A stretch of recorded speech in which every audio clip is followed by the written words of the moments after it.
Vandag gaan ons kyk na 'n nuwe klank en dit is die eeu-klank. En kom ons gaan kyk gou hoe word hierdie klankie gevorm. Heel eerste kry ons 'n e en nog 'n e. En jy weet dit maak die klankie e. Nou sit ons nog 'n letter by. En dit is die klankie e.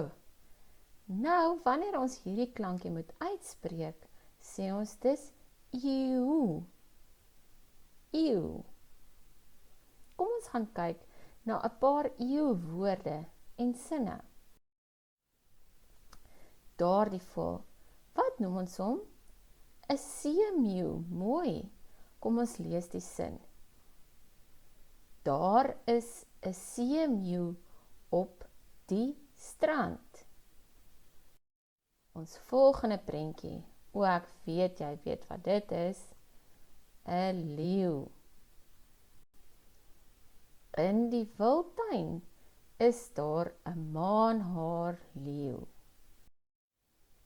100 jaar, wat noem 'n mens dit? 'n eeu. 100 jaar is 1 eeu.